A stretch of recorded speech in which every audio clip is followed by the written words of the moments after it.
Chapter 9. Anthony disposes of a body.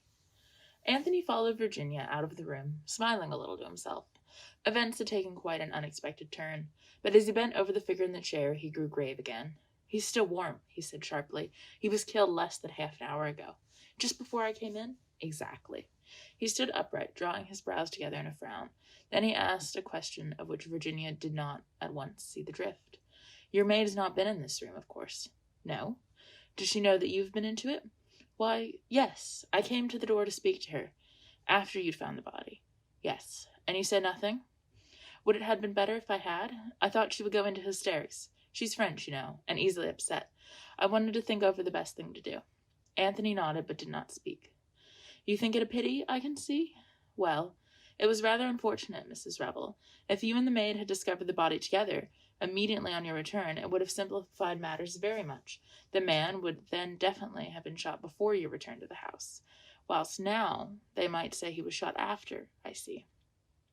He watched her taking in the idea, and was confirmed in his first impression of her formed, when she had spoken to him on the steps outside. Besides beauty, she possessed courage and brains. Virginia was so engrossed in the puzzle presented to her that it did not occur to her to wonder at the strange man's ready use of her name. "Why didn't Elise hear the shot, I wonder?" she murmured. Anthony pointed to the open window, as a loud backfire came from a passing car. "There you are. London's not the place to notice a pistol shot."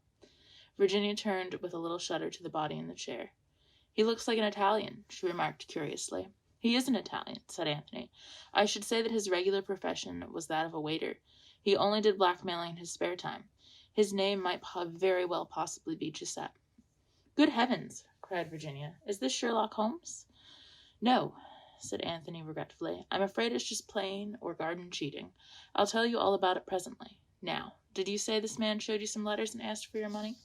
"Did you give him any?" "Yes, I did." "How much?" "£40. "That's bad," said Anthony, but without manifesting any undue surprise. "Now let's have a look at the telegram." Virginia picked it up from the table and gave it to him. She saw his face grow grave as he looked at it. "What's the matter?"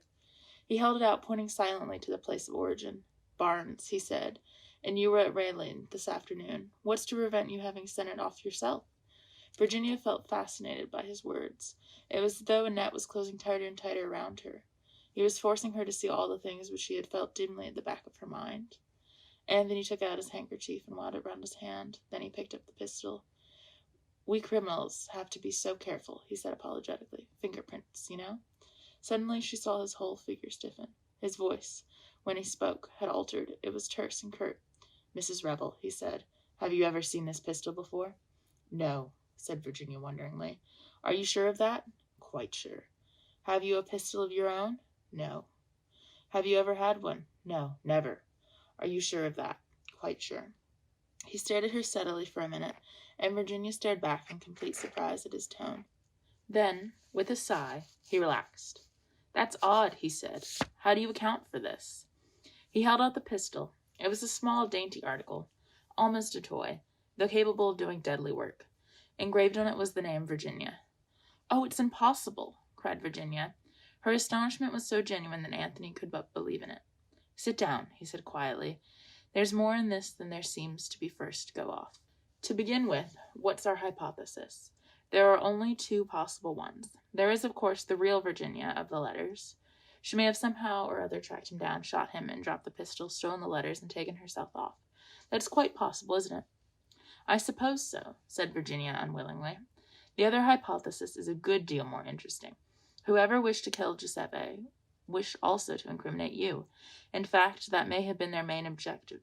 They could get him easily enough anywhere, but they took extraordinary pains and trouble to get him here. And whoever they were, they knew all about you, your cottage at Datchet, your usual household arrangements, and the fact that you were at Raleigh this afternoon. It seems an absurd question, but have you any enemies, Mrs. Revel?" "Of course I haven't. Not that kind, anyway." "The question is," said Anthony, "what are we going to do now? There are two courses open to us. A, ring up the police, tell the whole story, and trust in your unassailable position in the world and your hitherto blameless life. B, an attempt on my part to disclose successfully of the body. Naturally, my private inclinations urge me to B. I've always wanted to see if I can conceal a crime with necessary cunning, but have had a squeamish objection to shedding blood. On the whole, I suspect A's the soundest. Then there's the sort of Bowserdized A, ring up the police, etc., but suppress the pistol and the blackmailing letters. That is, if they are still on him. Anthony ran rapidly through the dead man's pockets. He's been stripped clean, he announced. There's not a thing on him. There'll be dirty work at the crossroads over those letters yet. Hello, what's this? Hole in the lining? Something got caught there, torn roughly out, and a scrap of paper left behind. He drew out the scrap of paper as he spoke and brought it over to the light. Virginia joined him. Pity we haven't got the rest of it, he muttered. Chimneys, 11:45, Thursday. Sounds like an appointment. Chimneys? Cried Virginia. How extraordinary. Why extraordinary? Rather high-toned for such a low fellow. I'm going to Chimneys this evening. At least I was. Anthony wheeled round on her. What's that? Say that again. I was going to Chimneys this evening, repeated Virginia. Anthony stared at her. I begin to see. At least I may be wrong, but it's an idea. Suppose someone wanted badly to prevent you going to Chimneys. My cousin George Lomax does, said Virginia with a smile. But I can't seriously suspect George of murder.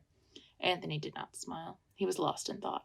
If you ring up the police, it's goodbye to any idea of getting to Chimneys today, or even tomorrow. And I should like you to go to Chimneys. I fancy it will disconcert our unknown friends. Mrs. Revel, will you put yourself in my hands? It's to be Plan B, then? It's to be Plan B. The first thing is to get that maid of yours out of the house. Can you manage that? Easily. Virginia went out in the hall and called up the stairs. Elise, madame. Virginia heard a rapid colloquy, and then the front door opened and shut. Virginia came back into the room. She's gone. I sent her for some special scent. Told her the shop in question was open till 8. It won't be, of course. She's to follow after me by the next train without coming back here. Good, said Anthony approvingly. We can now proceed to the disposal of the body. It's a time-worn method, but I'm afraid I shall have to ask you if there's such a thing in the house as the trunk. Of course there is. Come down to the basement and take your choice. There was a variety of trunks in the basement. Anthony selected a solid affair of suitable size. I'll attend to this part of it, he said tactfully. You go upstairs and get ready to start. Virginia obeyed. She slipped out of her tennis kit, put on a soft brown traveling dress and a delightful little orange hat, and came down to find Anthony waiting in the hall with a neatly strapped trunk beside him. I should like to tell you the story of my life, he remarked, but it's going to be a rather busy evening. Now this is what you've got to do. Call a taxi. Have your luggage put on it, including the trunk. Drive to Paddington. There have the trunk put in the left luggage office. I shall be on the platform. As you pass me, drop the cloakroom ticket. I will pick it up and pretend to return it to you, but in reality I shall keep it. Go on to Chimneys and leave the rest to me. It's awfully good of you, said Virginia. It's really dreadful of me saddling a perfect stranger with a dead body like this. I like it, returned Anthony nonchalantly. If one of my friends, Jimmy McGrath, were here, he'd tell you that anything of this kind suits me down to the ground. Virginia was staring at him. What name did you say? Jimmy McGrath. Anthony returned her glance keenly. Yes, why? Have you heard of him? Yes, and quite lately. She paused irresolutely and went on. Mr. Cade, I must talk to you. Can't you come down to Chimneys? You'll see me before very long, Mrs. Revel. I'll tell you that. Now, exit conspicutor A by back door slinkingly. Exit conspicutor B in a blaze of glory by front door to taxi. The plan went through without a hitch. Anthony, having picked up a second taxi, was on the platform and duly retrieved the fallen ticket. He then departed in search of a somewhat battered second-hand Morris Crowley, which he had acquired earlier in the day in case it should be necessary to his plans. Returning to Paddington in this, he handed the ticket to the porter, who got the trunk out of the cloakroom and wedged it securely at the back of the car. Anthony drove off. His objective now was out of London, through Notting Hill, Shepherd's Bush, down Goldhawk Road, through Brentford and Hounslow, till he came to the long stretch of road midway between Hounslow and Staines. It was a well-frequented road, with motors passing continually. No footmarks or tire marks were likely to show. Anthony stopped the car at a certain point. Getting down, he first obscured the number plate with mud. Then, waiting until he heard no car coming in either direction, he opened the trunk, heaved out Giuseppe's body, and laid it neatly down by the side of the road, on the inside of a curve, so that the headlights of passing motors would not strike on it. Then he entered the car again and drove away. The whole business had occupied exactly 1 minute and a half. He made a detour to the right, returning to London by way of Burnham Beeches. There and again he halted the car, and choosing a giant of the forest, he deliberately climbed the huge tree. It was something of a feat, even for Anthony. To one of the topmost branches he affixed a small brown paper parasol, containing in it a little niche close to the bowl. A very clever way of disposing of the pistol, said Anthony to himself with some approval. Everybody hunts about on the ground and drags ponds, but there are very few people in England who could climb that tree. Next, back to Longden and Paddington Square. Here he left the trunk, at the other cloakroom this time, the one on the arrival side. He thought longingly of such things as good rump steaks, juicy chops, and large masses of fried potatoes. But he shook his head ruefully, glancing at his rich watch. He fed the Morris with a fresh supply of petrol, and then took the road once more, north this time. It was just after 11:30 that he brought the car to rest in the road adjoining the Park of Chimneys. Jumping out, he scaled the wall easily enough and set out towards the house. It took him longer than he thought, and presently he broke into a run. A great grey mass loomed out of the darkness, the venerable pile of chimneys. In the distance, the stable clock chimed 3/4, 11:45, the time mentioned on the scrap of paper. Anthony was on the terrace now, looking up at the house. Everything seemed dark and quiet.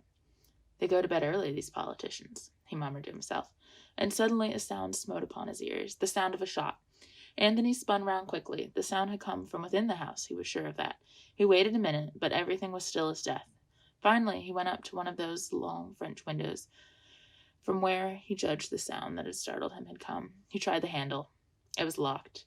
He tried some of the other windows, listening intently all the while, but the silence remained unbroken.